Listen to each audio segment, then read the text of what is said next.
السلام علیکم ورحمۃ اللہ وبرکاتہ۔ قابل احترام سامعین اور ناظرین، پاکستان کی قومی اسمبلی اور سینٹ سے ایک بل منظور ہوا، پاس ہو کے پھر وہ صدر پاکستان کے سائن سے اور اس کے دستخط سے وہ پاکستان کی آئین اور پاکستان کے قانون کا حصہ وہ بل اس وقت بن چکا ہے۔ اس بل کا مقصد پاکستان میں کم عمری کی شادیوں کی روک تھام، اور اس کم عمری کے لیے انہوں نے عمر کی حد رکھی 18 سال، یعنی 18 سال کی بچی اور 18 سال کا بچہ شادی نہیں کر سکتے۔ 18 سال کے بعد جب ان کا قومی شناختی کارڈ بنے گا، ان کا آئی ڈی کارڈ بنے گا، تب جا کے پھر وہ شادی کر سکتے ہیں، ادروائز وہ شادی نہیں کر سکتے ہیں۔ تو یہ ایک بل پاکستان کی قومی اسمبلی اور سینٹ سے، اور پھر اس کے بعد صدر پاکستان آصف علی زرداری، بطور خاص نام لے رہا ہوں، آصف علی زرداری صاحب کے دستخط سے، سائن سے پاکستان کے قانون کا اس وقت یہ حصہ بن چکا ہے۔ اور اس کا مقصد 18 سال سے کم عمر کے لڑکے اور لڑکیوں کی شادی کی روک تھام ہے۔ وہ شادی نہیں کر سکتے، نکاح نہیں کر سکتے۔ فی الحال اس بل کا اطلاق اسلام آباد کے دائرے پہ ہیں، اور آپ کو معلوم ہے کہ پاکستان میں اسی طریقے سے غیر شرعی کام آہستہ آہستہ پاکستانیوں کے نبض کو چیک کرتے ہوئے آہستہ آہستہ اس کو پھر آگے بڑھاتے ہیں۔ اب اس بل کے پاس ہونے کے بعد، قانون بن جانے کے بعد ہوگا کیا؟ میں ایک مثال سے اس بات کو واضح کرنے کی کوشش کر رہا ہوں۔ اب ایسا ہوگا کہ ایک غیرت مند، باحیا، باپردہ اور شرافت سے بھرپور خاندان اپنی 17 سال یا 17.5 سال کی بچی کا اس کی رضامندی سے بڑی خوش اسلوبی کے ساتھ، باہمی ہم آہنگی اور اتفاق رائے کے ساتھ اس کا نکاح کرانا چاہیں گے، اپنے ہی جیسے ایک دوسرے خاندان یا اپنی برادری میں یا اپنے رشتہ داروں میں، یا ایک دوسرے اچھے، شریف، شرافت سے بھرپور، غیرت مند، دیندار، باحیا، باپردہ خاندان کے بچے کے ساتھ، اور اس بچے کی عمر ہوگی 20-22 سال۔ تو اب یہ جو آپس میں ان کا رشتہ ہوگا، یہ بڑی ہم آہنگی ہوگی، بڑی غیرت کے ساتھ، حیا کے ساتھ، شرافت کے ساتھ جب اس بچی کا اور اس 20-22 سالہ بچے کا آپس میں جب نکاح ہوگا، تو نکاح کی تقریب کے بعد یا نکاح کی تقریب کے اندر اگر مخبری ہو جائیں، اگر اطلاع مل جائیں، تو پولیس آ جائے گی، اور پولیس آنے کے بعد پھر یہاں پر ان کے قومی شناختی کارڈ وغیرہ چیک کرنے کے بعد، چونکہ بچی کا قومی شناختی کارڈ موجود نہیں ہے، 17 سال اور 17.5 سال کی بچی ہے، تو پھر اس شادی کے جو ذمہ داران ہوں گے، اس نکاح کے جو ذمہ داران ہوں گے، اور غیرت مند اور شریف لوگ ہوں گے اور ذمہ دار لوگ ہوں گے معاشرے کے، تو ان کو پولیس گرفتار کرے گی، اور اس میں پھر نکاح پڑھانے والے مولانا صاحب کوئی معزز محترم ہوں گے، اس کو بھی پولیس گرفتار کرے گی۔ گرفتار کرنے کے بعد پھر یہ ہوگا کہ وہ جو لڑکا جو 18 سال سے جس کی عمر اوپر ہے، تو وہ جو جس کا نکاح ہوا ہے 17 یا 17.5 سال کی بچی کے ساتھ، تو اس لڑکی کو پولیس جو ہے، لڑکے کو جو ہے پولیس گرفتار کرے گی۔ گرفتار کرنے کے بعد عدالت کے سامنے یہ لڑکا جائے گا، اور چونکہ ایک کم عمر لڑکی سے نکاح کے پاداش میں اس کو کم از کم 3 سال کی بامشقت قید کی سزا سنائی جائے گی اس بل کے قانون بن جانے کے بعد۔ اور پھر نکاح پڑھانے والے مولانا صاحب، کوئی قاری صاحب جو وہاں پر ہوں گے معزز،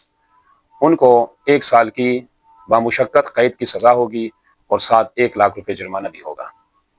تو آپ ابھی یہ جو میں نے آپ کو مثال دی ہے، اس کو سامنے رکھیں، کیا اس کام کو معاشرہ برداشت کرے گا؟ کیا وہ خاندان اس کام کو ایکسیپٹ کریں گے؟ کیا اس کام کو لوگ اچھا سمجھیں گے کہ 2 خاندان جب آپس میں بڑی محبت کے ساتھ، بڑی عزت کے ساتھ اور بڑی شرافت کے ساتھ جو آپس میں جڑ رہے ہیں، بلکہ جڑ چکے ہیں، یا خاندان کے اندر ہی رشتہ ہو رہا ہے، تو اس قانون کو، جو یہ ایک غیر شرعی قانون بنا چکے ہیں، اس کو سامنے رکھ کر جب اس خاندان کی عزت کو یہ اچھالیں گے، ان کی عزت کو سر عام یہ نیلام کریں گے، اور اس خاندانی بچہ کو جو 20-22 سالہ ہوگا، تو اس کو ایک کم عمر لڑکی کے نکاح کے جرم میں، بقول ان کے جرم ہے، تو اس کو گرفتار کریں گے، اس کو سزا سنائیں گے، اس کو اندر کریں گے۔ کیا اس کو ایک خاندانی اور ایک شرافت والا کوئی خاندان، کوئی معاشرہ اس کو قبول کرے گا؟ اب اس بل کا اثر اسلام آباد کے دائرے پہ فی الحال یہ ہونا ہے، اور یہ آہستہ آہستہ پھر اس کو آگے بڑھائیں گے۔ پاکستان کس حال سے اور کس دور سے گزر رہا ہے وہ آپ سب کے سامنے ہیں۔ پاکستان میں بے شمار مسائل ہیں، اور سب سے بڑا مسئلہ، پاکستان جس مقصد کے لیے بنا تھا کہ یہاں پر اللہ رسول کا قانون چلے گا، اور اسلام کے سائے تلے پاکستانی آزادی کے ساتھ، مذہبی آزادی کے ساتھ، خوبصورت طریقے سے، منصفانہ طریقے سے، انصاف کے ساتھ پھر یہ اپنی زندگی بسر کریں گے۔ یہ ایک نظریہ پاکستان تھا، نظریہ پاکستان جو اسلام پاکستان کا مقصد کیا، لا الہ الا اللہ، جس کے ساتھ 77 سالوں سے جو غداری کی گئی ہے، یہ بے شمار مسائل پاکستان میں اس وقت چل رہے ہیں، اور سب سے بڑا مسئلہ یہ چل رہا ہے، اس کے باوجود ایسا بل جس کی نہ کوئی ضرورت ہے نہ اس کا کوئی تقاضا ہے، اس کو خواہ مخواہ لا کر، اور پھر شرمیلا فاروقی صاحبہ اور دوسری جو شیری رحمان صاحبہ، دونوں خواتین، وہ بھی پاکستانیوں کے سامنے ہیں ان کی اپنی زندگی، تو انہوں نے پاکستان کی نیشنل اسمبلی میں اس بل کو پیش کیا، وہاں سے پاس کروایا، پھر سینٹ سے اس کو پاس کروایا، پھر صدر پاکستان دھڑم سے اس پر جو انہوں نے سائن بھی کر دیا، اور وہ قانون کا حصہ بن چکا ہے۔ پاکستان میں اگر آپ دیکھیں، بیجا جو ہے لڑکیوں کی ہراسمنٹ اور لڑکیوں کو تنگ کرنا،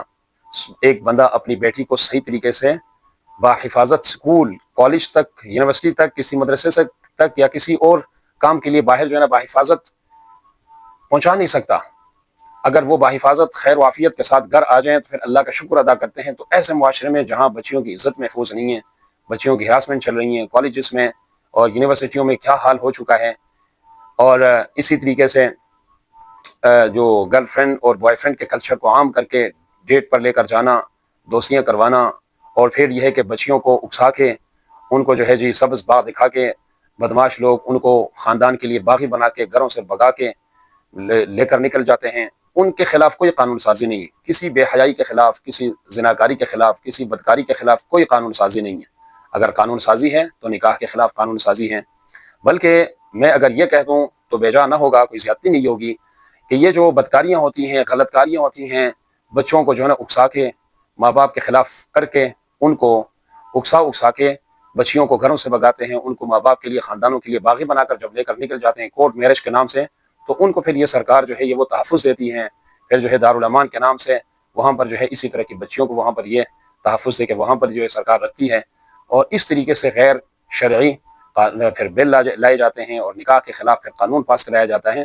تو ہمیں غور کرنا چاہیے پاکستان کو یہ کس طرف لے کر جا رہے ہیں۔ ایک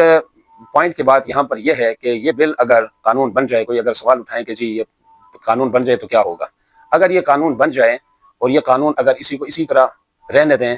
تو پھر آگے چلتے چلتے جب یہ پورے پاکستان پر، پورے سماج پر اسی طرح کا قانون جب لاگو ہو جائے گا، تو آگے آنے والی نسلیں محمد صلی اللہ علیہ وسلم اور صحابہ اور ہمارے اسلاف سے بدظن اور بدگمان ہو جائیں گی۔ تو اس طرح کے بل کے پیچھے ہمیں ایسا لگتا ہے کہ کہیں قادیانیوں کی سازش تو نہیں ہے، کہ کہیں یہود و نصارہ کی سازش تو نہیں ہے، کہ قادیانیوں کے ذریعے سے اس طرح کے لوگوں کو استعمال کر کے کہ اس طرح کے بل لائیں کہ بظاہر تو وہ بڑا اچھا لگے کہ جی بالکل بچیوں کو جو ہے پڑھانا چاہیے، یہ کرنا چاہیے، ان کا مبرم ان کی شادیاں نہیں کرانی چاہیے، وہ بڑے جو ہے نا سبز باغ دکھا کے، لیکن حقیقت میں اگر اس طرح کے قوانین اگر بن جائیں تو اس طرح کے قوانین کی روشنی میں آنے والے دنوں میں کہیں آنے والی نسلیں اپنے اسلاف سے اور خصوصیت کے ساتھ جناب نبی کریم حضرت محمد صلی اللہ علیہ وسلم سے کہیں بدظن اور بدگمان تو نہیں ہوں گی۔ ہمیں ضرور اس پہ سوچنا ہوگا، ہمیں ضرور اس پہ غور کرنا ہوگا۔ بہت بہت شکریہ۔